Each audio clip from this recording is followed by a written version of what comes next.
Hello friends, welcome to my YouTube channel IICT institute. आप सभी का हमारे यूट्यूब चैनल आईआईसीटी इंस्टीट्यूट में एक बार फिर से बहुत बहुत स्वागत है।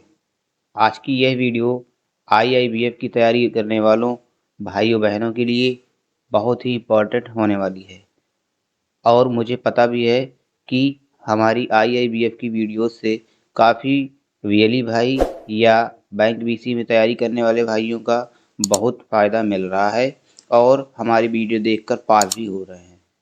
तो आज ये वीडियो आईआईबीएफ की एक और नई वीडियो है। आशा करता हूँ हमारे चैनल से आप सभी को बहुत लाभ मिलता है, तो वीडियो में बने रहिएगा। ये वीडियो आपके लिए बहुत हेल्पफुल होने वाली है। और दोस्तों, अगर आप चैनल में नए हों तो प्लीज़ चैनल को सब्सक्राइब ज़रूर कर लें और वीडियो अच्छी लगे तो वीडियो को लाइक शेयर ज़रूर करें। तो चलिए दोस्तों, वीडियो को शुरू करते हैं।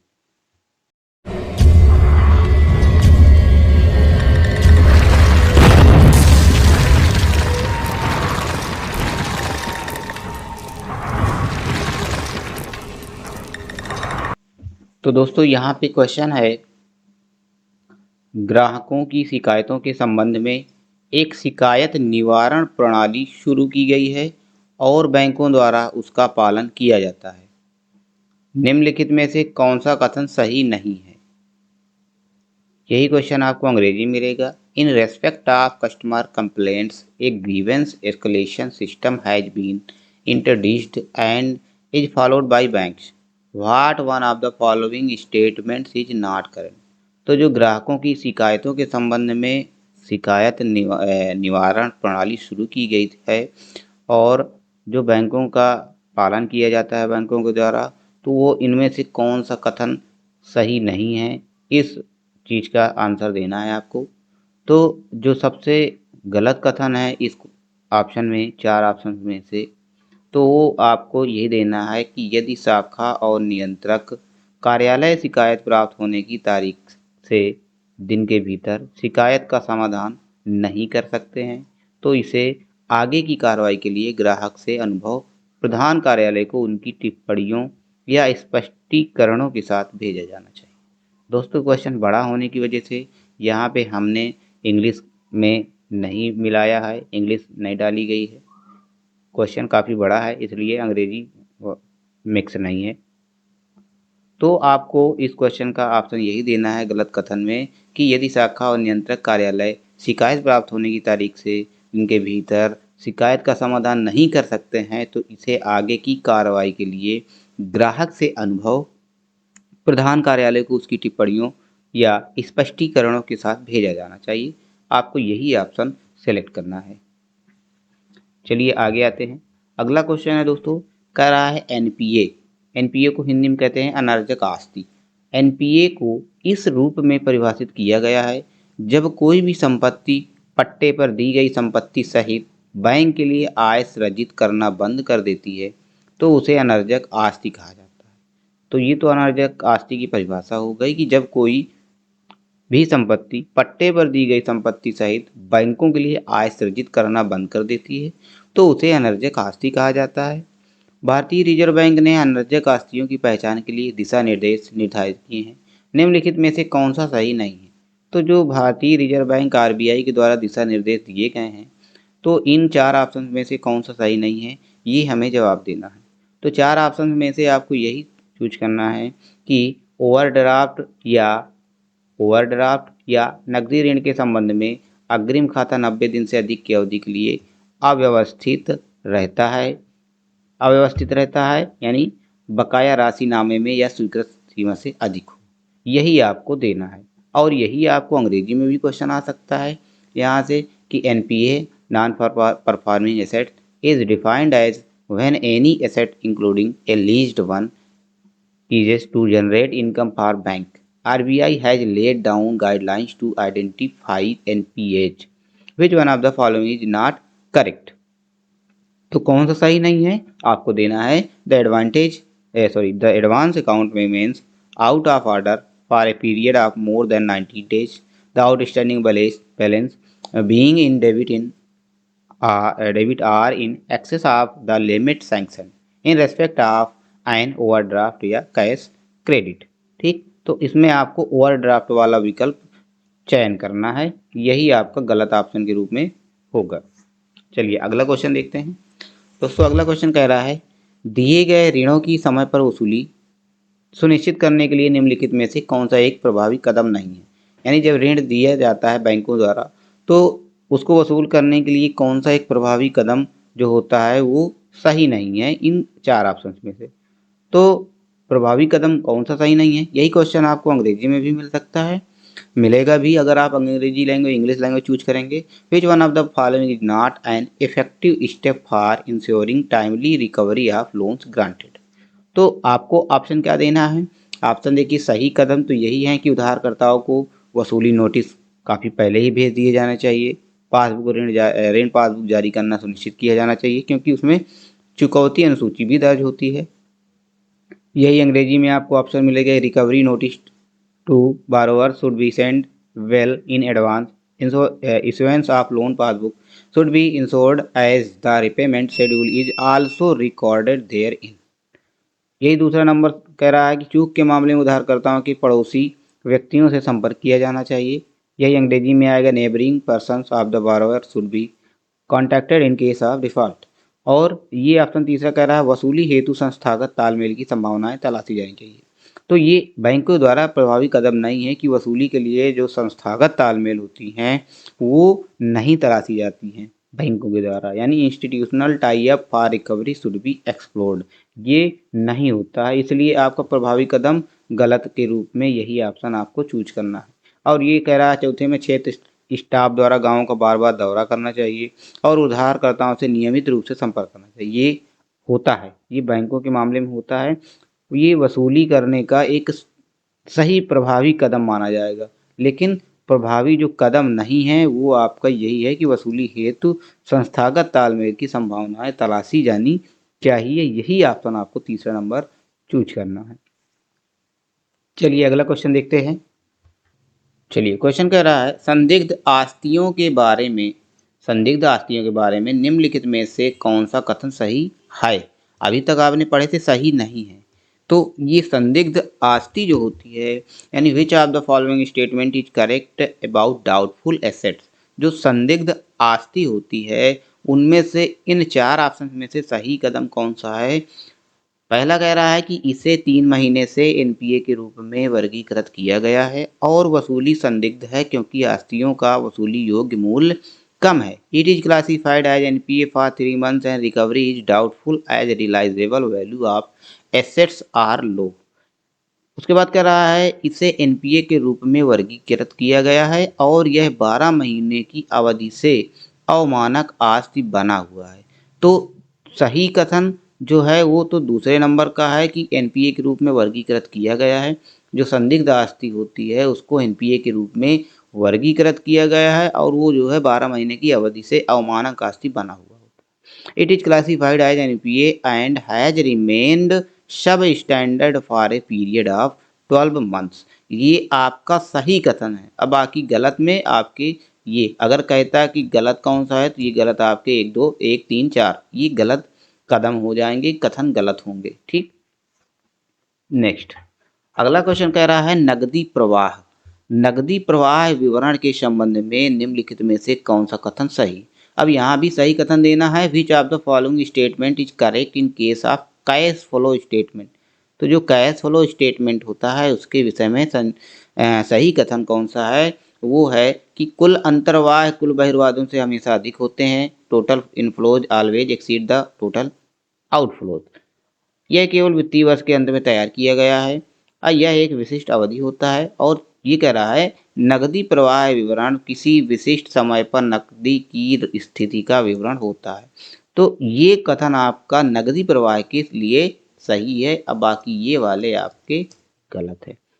मतलब नकदी प्रवाह विवरण किसी विशिष्ट समय पर नकदी की स्थिति का विवरण होता है। तो नकदी प्रवाह विवरण के संबंध में कह रहा है तो नकदी प्रवाह विवरण किसी समय पर नकदी की स्थिति का विवरण होता है। ये ऑप्शन आपको दूसरा नंबर आंसर सही है। अब बाकी अगर कथन गलत हो कहे तो आपको 1 3 4 ये सिलेक्ट करना है। नेक्स्ट ऑप्शन है, क्वेश्चन है, क्वेश्चन कह रहा है उधार दी गई निधियों की सुरक्षा बैंकों के लिए सर्वाधिक महत्वपूर्ण चिंता का विषय है। तदनुसार ऋण की चुकौती उधारकर्ताओं से संबंधित कुछ पहलुओं पर निर्भर करती है। निम्नलिखित में से कौन सा पहलू महत्वपूर्ण नहीं है? क्वेश्चन क्या कह रहा है? क्वेश्चन कह रहा है उधार दी गई निधियों की सुरक्षा बैंकों के लिए सर्वाधिक महत्वपूर्ण चिंता का विषय है। तदनुसार ऋण की चुकौती उधारकर्ताओं से संबंधित कुछ पहलुओं पर निर्भर करती है। निम्नलिखित में से कौन सा पहलू महत्वपूर्ण नहीं है? सेफ्टी ऑफ फंड्स लेंट यानी उधार दी गई निधियों की सुरक्षा is the most important contact a concern for bank. Accordingly, repayment of loan depends upon certain aspect pertaining to the borrowers. Which one of the following aspect is not signified? तो उधार दी गई जो निधियों की सुरक्षा के विषय में इसमें भी कह रहा है कि जो पहलू महत्वपूर्ण नहीं है वो कौन सा है? तो उधार के लिए ऋण चुकाने की क्षमता और इच्छा कह रहा है option capacity and willingness to repay.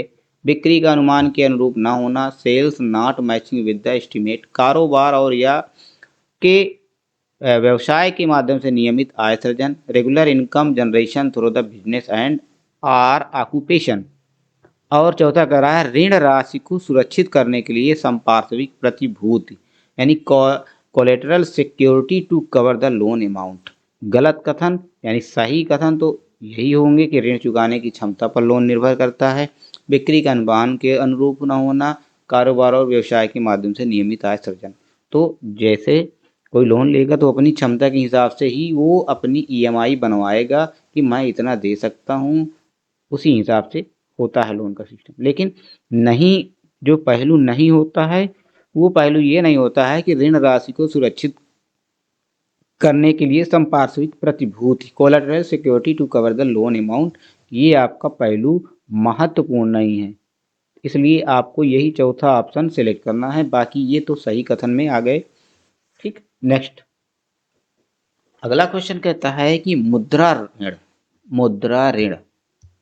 मुद्रा ऋण योजना में लाभार्थी इकाइयों की समृद्धि और निधियन जरूरतों के अनुसार 3 उत्पाद बनाए गए हैं। निम्नलिखित में से कौन सा वर्गीकरण सही है? 3 products have been created in Mudra loan scheme as per stage of growth and funding needs of beneficiary units. Which one of the following loan categorization is correct? तो जो ऋण योजना के संबंध में जो इकाई बांटी गई हैं वो आपको मैंने कई बार ये क्वेश्चन बताया है। ज़्यादातर जहाँ तक बात करूँ तो सारे क्वेश्चन मैंने रिपीट किए हैं।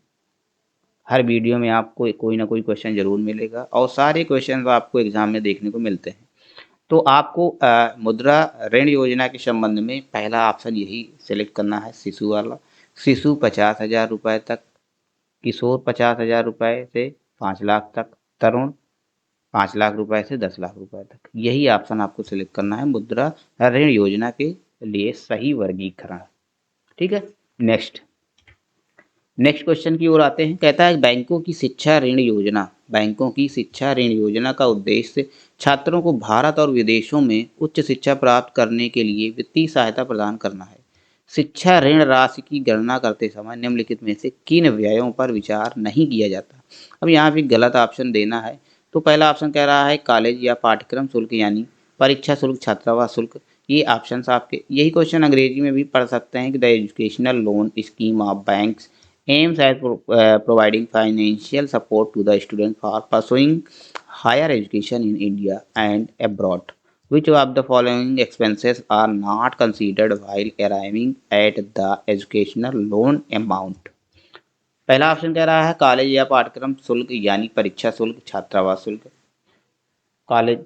दूसरा ऑप्शन कह रहा है पुस्तकों या उपकरणों या कंप्यूटर, लैपटॉप आदि की लागत, भारत में पढ़ाई के लिए यात्रा व्यय, में शुल्क, पढ़ाई के लिए जरूरी जेब खर्च। ये तो खैर लोन से संबंधित हो गए। और चौथा कह रहा है छात्र उधारकर्ता के जीवन बीमा के लिए जीवन बीमा प्रीमियम आदि लागू हो, यदि लागू हो।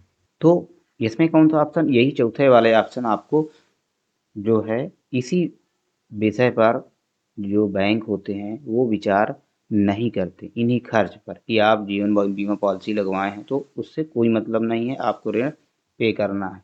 तो यही ऑप्शन आपको सेलेक्ट करना है, चौथा नंबर। ठीक है, अगला क्वेश्चन है, आवास ऋण के संबंध में निम्नलिखित में से कौन सा कथन सही नहीं है। तो आवास ऋण के संबंध में जो कथन सही नहीं है, which of the following statement regarding housing loan is not correct. तो जो गलत कथन नहीं है, इनमें से आपको गलत कथन चूज करना है। गलत कथन यही है, आवास ऋण की राशि में वैकल्पिक रूप से भूमि की लागत और उस पर घर के निर्माण की लागत, फ्लैट और आंतरिक साज सज्जा की लागत को मार्जिन रखकर शामिल किया जाए। तो ये सब रखकर आवास ऋण के लिए शामिल नहीं किया जा सकता कि आपका कितने के बनवा रहे हैं, कितनी लागत हुई, ये नहीं। आप पहले से ही चूज करना पड़ता है कि मुझे कितने का लोन लेना है। ठीक है, तो ये आवास ऋण के संबंध में गलत कथन है, यही आपको सेलेक्ट करना है। ठीक है, चलिए नेक्स्ट क्वेश्चन। क्वेश्चन कह रहा है, दोहरी प्रविष्टि वाली बही खाता पद्धति आवश्यक है क्योंकि प्रत्येक लेन देन दो पक्षों को शामिल करके किया जाता है, जिसका अर्थ है कि प्रत्येक नामे का एक अनुरूपी जमा पक्ष होता है। दोहरी प्रविष्टि वाली बही खाता पद्धति के बारे में निम्नलिखित में से कौन सा कथन गलत है। तो जो दोहरी प्रवृत्ति होती है, double entry book keeping is necessary as every transaction is done by involving two parties which implies that every debt has a corresponding credit. Which one of the following statement is incorrect about double entry bookkeeping? तो दोहरी प्रविष्टि वाली बही खाता पद्धति के बारे में जो गलत कथन इसमें पूछ रहा है, तो गलत कथन आपको कौन सा देना है, सभी व्यवसायिक लेन देन न्यूनतम त्रुटि के साथ व्यवस्थित रूप से दर्ज किए जाते हैं, ये आपका सही कथन है। इससे किसी भी समय ग्राहकों से प्राप्त या देय व्यय विभिन्न शीर्षों के तहत आय के बारे में स्पष्ट रूप से जानकारी मिलने में मदद मिलती है, ये सही कह रहा है। लेन देनों का अभिलेखन विभिन्न चरणों और समय पर असमान राशियों के साथ भी किया जाता है, ये आपको गलत कह रहा है। और इससे वार्षिक लेखों और लाभ हानि लेखों को ठीक से तैयार करने में सुविधा मिलती है, ये भी सही है। तो अब यहाँ पे पूछ क्या रहा है, गलत ऑप्शन। तो गलत ऑप्शन कौन सा देना है, ये तीसरा नंबर कि लेन देनों का अभिलेखन विभिन्न चरणों और समय पर असमान राशियों के साथ भी किया जाता है। आपको गलत ऑप्शन 3 नंबर ग नंबर देना है। नेक्स्ट क्वेश्चन है, साधारण ब्याज को एक अवधि के लिए उधार ली गई राशि के एक निश्चित प्रतिशत के रूप में परिभाषित किया जाता है। साधारण ब्याज की गणना के लिए निम्नलिखित में से कौन सा सूत्र सही है। तो साधारण ब्याज का आपको सूत्र लगाना है। साधारण ब्याज बराबर क्या होता है, साधारण ब्याज के हिसाब से आपको कैलकुलेट करके ये आपका फार्मूला आएगा कि ब्याज की कुल राशि का फार्मूला आ रहा है। तो ब्याज की कुल राशि बराबर मूल राशि गुणे ब्याज दर गुणे समय अवधि, ये आपका चौथा ऑप्शन सूत्र सही देना पड़ेगा। ठीक है, चलिए नेक्स्ट क्वेश्चन। क्वेश्चन कह रहा है, रुपए 10,000 की राशि 2 वर्ष की अवधि के लिए उधार दी जाती है और उधारकर्ता को खाता बंद करने के लिए दूसरे वर्ष के अंत में 11,200 प्रति वर्ष प्रभार्य साधारण ब्याज सहित का भुगतान करने के लिए कहा जाता है। उधारकर्ता को किस ब्याज दर प्रतिशत पर ऋण चुकाने के लिए सूचित किया गया है। तो जो ये एक कैलकुलेशन सवाल है साधारण ब्याज का, तो इसमें कह रहा है 10,000 की राशि 2 वर्ष की अवधि के लिए उधार दी जाती है और कितना भरना पड़ता है, 11,200, यानी 10,000 में 11,200 1200 रुपये एक्स्ट्रा 2% की ब्याज से। तो इसका प्रतिशत अगर हम निकालेंगे तो आपका निकलेगा 6%। 6% उधारकर्ता को ब्याज देना पड़ेगा, यही जो है तीसरे नंबर का ऑप्शन सही सेलेक्ट करना है। नेक्स्ट क्वेश्चन है, क्वेश्चन कह रहा है, बैंक ए ने 14/1/4/2000 ये दिनांक है को 25,000 रुपये की राशि मंजूर और संवितरित की। वह तिमाही आधार पर 9% ब्याज प्रभावित करता है। 30/6/2000 को खाते में प्रभावित की जाने वाली ब्याज की राशि क्या होगी। तो यहाँ पे 1/4, आप ये देखिए 1/4 और 30/6, तो कितने दिन हो गए, यहाँ पे 2 महीने का अंतर है। तो 2 महीने में 2 महीने का है ना, ये 4 5 6 3 महीने, तो इसके हिसाब से अब 9% की ब्याज ले रहा है। तो जब 9% की ब्याज आएगा तो ये 25,000 रुपये की राशि मंजूर हुई है। अब ब्याज की बात कर रहा है तो ब्याज आपको 2250 रुपये निकलेगा। आप इसका कैलकुलेशन कर सकते हैं अपने हिसाब से, ये ऑप्शन दे सकते हैं। ठीक है, नेक्स्ट क्वेश्चन। क्वेश्चन कह रहा है, ईएमआई के लिए निम्नलिखित में से कौन सा सही संचय पाक्षर और सही परिभाषा है। ईएमआई के लिए भी बताया, which one of the following is correct acronym and definition of EMI. EMI की जो सही परिभाषा है वो यही होगी, इक्वेटेड मनी इंस्टॉलमेंट। ये तो सबसे पहले ईएमआई का फुल फॉर्म होता है इक्वेटेड मनी फॉर इंस्टॉलमेंट, जिसमें मूलधन और ब्याज ऋण की निश्चित अवधि में मासिक किस्तों के माध्यम से चुकाया जाता है। तो ईएमआई का जो पेमेंट किया जाता है वो मासिक भुगतान ही किया जाता है। हर महीने उसकी एक निश्चित ईएमआई बनती है, वही हर महीने जमा करनी पड़ता है। यानी इसमें लिखा भी है, इसका फुल फॉर्म होता है इक्वेटेड मंथली इंस्टॉलमेंट। ठीक है, चलिए नेक्स्ट क्वेश्चन। अगला क्वेश्चन कह रहा है वर्तमान में केवाईसी के लिए 6 आधिकारिक रूप से वैध दस्तावेज हैं। Presently the 6 officially valid documents for KYC are. तो मैं बताना चाहूँगा कि जो केवाईसी के लिए जो आधिकारिक रूप से दस्तावेज होते हैं वो होते हैं, नंबर 1 में पैन कार्ड, आधार कार्ड, पासपोर्ट, चुनाव कार्ड, ड्राइविंग लाइसेंस, नरेगा द्वारा जारी जॉब कार्ड। ये आपका आधिकारिक रूप से वैध दस्तावेज माने जाते हैं। बाकी आधार संख्या होने के प्रमाण पत्र, ये सब चीज़ें नहीं मांगी जाएंगी। आपको यही ऑप्शन आप देख लीजिए, इनका सही क्रम देख लीजिए, यही आपको सेलेक्ट करना है ऑप्शन का नंबर। ठीक है, चलिए नेक्स्ट क्वेश्चन कह रहा है चेकों के रेखन से संबंधित निम्नलिखित में से गलत कथन की पहचान करें। Identify the incorrect statement from among the following pertaining to crossing of cheques. तो चेकों के रेखन से संबंधित गलत कथन है। मैंने ये क्वेश्चन भी बताया कई बार, सारे क्वेश्चन बताए हैं। चेकों के रेखन के संबंधित गलत कथन यही होगा कि चेक के रेखन पृष्ठ पर, चेक के मुख्य पृष्ठ पर रेखन शब्द लिख देना रेखन कहा जाता है। ये कथन गलत है। Dying of the face of cheque the word crossing is called crossing. ये चेक के मुख्य पृष्ठ पर रेखन शब्द लिख देना रेखन कहा जाता है। ये चेकों के रेखन से संबंधित गलत कथन है। ठीक है, चलिए नेक्स्ट क्वेश्चन। क्वेश्चन कह रहा है धन शोधन गतिविधि का पता लगाने के लिए सामान्य चरणों को क्रम से देखा जाता है ताकि अंतिम चरण में पैसा वैध दिखाई दे। निम्नलिखित में से कौन सा धन शोधन के क्रम को सही ढंग से दर्शाता है। For ascertaining money laundering activity, the general stages in sequence are observed so that money appears legitimate at last stage. Which one of the following correctly depicts the sequence of money laundering? तो जो money laundering का सही क्रम होता है जिसमें पैसा वैध दिखाई दे, तो पहले उसका प्लेसमेंट होता है, फिर उसका लिंक संस्तरीकरण होता है और फिर उसका इंटीग्रेशन करते हैं, जब भी वो पैसा वैध दिखाई देता है। ये मनी लॉन्ड्रिंग का सही क्रम होता है। तीसरा नंबर आपको सेलेक्ट करना है, स्थानन, संस्तरीकरण, फिर एकीकरण। फर्स्ट में स्थानन होता है, फिर संस्तरीकरण होता है और फिर उसका एकीकरण करके कहता है वर्तमान अनुदेशों के अनुसार बचत बैंक पर ब्याज का भुगतान किया जाता है। तो जो वर्तमान अनुदेशों के आधार पर as per extend instruction interest on saving bank can be paid कैसे किया जाता है, तो बैंक ब्याज का भुगतान जो किया जाता है वो आपको सेलेक्ट करना है केवल तिमाही आधार पर, वो क्वार्टरली बेसिस, यानी only quarterly basis. Quarterly basis पर ही बचत बैंक का भुगतान किया जा सकता है। आपको गा नंबर सेलेक्ट करना है केवल तिमाही आधार पर। As per extends instruction interest on saving bank can be paid. ये ऑप्शन क्वेश्चन आपको अंग्रेजी में इस तरह मिलेगा। ऑप्शन आपको देना हो quarterly basis. Okay, next question कह रहा है खाता खोलते समय बैंक ग्राहक या ग्राहकों की नामिती के नाम इंगित करने के लिए सूचित करते हैं जिसे या जिन्हें जमाकर्ताओं की मृत्यु की स्थिति में राशियां देय होती हैं। नामांकन के संबंध में निम्नलिखित में से कौन सा कथन सही है। अंग्रेजी में एक क्वेश्चन मिलेगा at the time of opening an account banks advise the customers to indicate the nominee to whom the amounts are payable in the event of death of depositors. Which one of the following statement is correct regarding nomination? तो nomination या नाम के संबंध में, नामांकन के संबंध में कौन सा कथन सही है। तो सही कथन आपको नामांकन के संबंध में देना है कि कोई एकल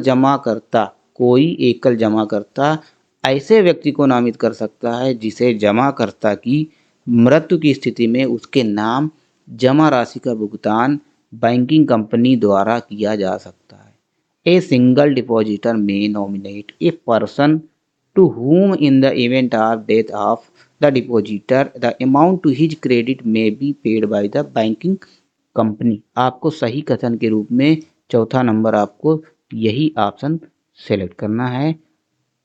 नामांकन के संबंध में सही कथन यही होगा, घ नंबर वाला। Okay.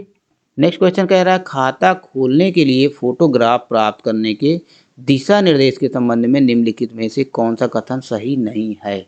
Which one of the following statement is not correct in respect of guidelines about obtaining photographs of for account opening.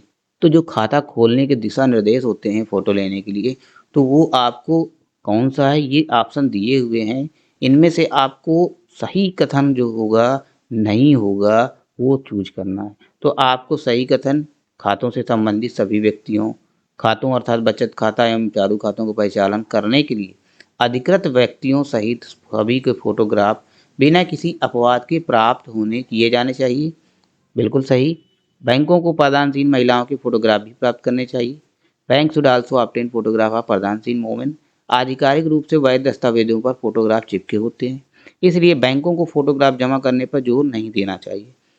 The officially valid documents have photographs affixed on it, so bank भी may not instant as submission of photograph. और चौथा कह रहा है जब खाताधारक कोई अतिरिक्त खाता खोलना चाहता है तो नया फोटोग्राफ प्राप्त करने की आवश्यकता नहीं होती है। तो खाता खोलने के लिए जितनी बार आप खाता ओपन करेंगे उतनी बार आपको फोटो देनी पड़ेगी। इसमें कथन कौन सा गलत है वो पूछ रहा है। तो ये कथन कह रहा है कि खाता खोलने की आवश्यकता फोटो की आवश्यकता नहीं होती है, लेकिन जब जितनी बार आप खाता खोलेंगे तो फोटो की आवश्यकता पड़ेगी। इसलिए यही ऑप्शन आपको गलत में सही विकल्प चूज करना है कि ये कथन गलत है, गलत हमें चूज करना है, इसी को हमें सेलेक्ट करना है। ठीक है।